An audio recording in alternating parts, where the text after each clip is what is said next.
The Battle of Cynoscephalae, fought in 197 BC in Thessaly, Greece. This was a critical clash between Rome, led by Titus Quinctius Flamininus, and Macedon under Philip V. It's a story of two armies meeting by chance on foggy hills, with the Roman legions facing off against the Macedonian phalanx. The battle took place during the Second Macedonian War. Philip V, King of Macedon, was trying to maintain his control over Greece, but Rome wanted to challenge that influence. Titus Quinctius Flamininus, the Roman commander, led his army into Thessaly in the spring of 197 BC.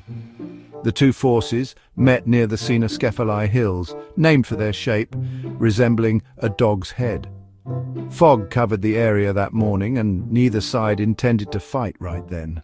But a skirmish between their scouts changed everything.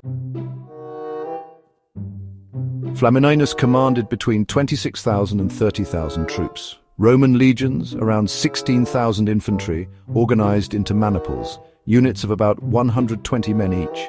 These included hastati in the front line, principes in the middle, and triarii as reserves armed with swords, javelins, and shields. Allied troops, approximately 6,000 infantry from the Aetolian League and other Greek allies. Cavalry, roughly 2,000 to 3,000 light horsemen. Elephants, 20 war elephants likely supplied by Numidian allies used to disrupt enemy lines.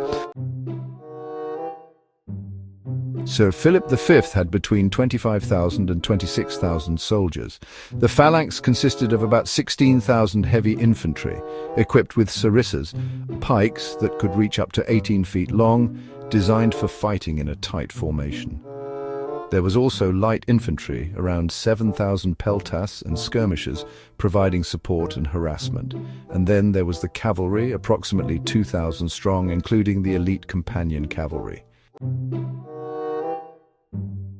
The Cynoscephalae hills were uneven, with ridges and slopes and fog-limited visibility that morning. Both armies were on the move when their scouts clashed on a central ridge, sparking the battle. Philip responded by sending his light infantry and cavalry to secure the high ground. He then deployed his right-wing phalanx, about half his heavy infantry, in formation at the top of the hill. His left-wing phalanx was still forming up, delayed by the march. His cavalry covered the flanks. Flamininus positioned his forces below. His left wing, mostly legionaries, faced Philip's right-wing phalanx. His right wing, with allied troops and elephants, lined up against Philip's unorganized left. Roman cavalry spread out on the sides. The terrain was rough, and the setup was rushed, but the fight began as the fog lifted. The battle started with Philip's right-wing phalanx advancing downhill. The long sarissas gave them momentum, and the Roman left wing, hastati and principes, struggled to hold their ground. They were forced back under the pressure of the Macedonian attack. Meanwhile, Philip's left-wing phalanx wasn't ready. It was still deploying when Flamininus sent his right wing forward. The elephants led the charge, disrupting the Macedonian formation, and the maniples followed, exploiting the gaps. Then, a Roman tribune took initiative. He detached about 2,000 men, 20 maniples, from the right wing and moved them around to attack Philip's phalanx from behind. The sarissas couldn't turn to defend, and the Roman left rallied to press from the front. Surrounded, Philip's forces broke.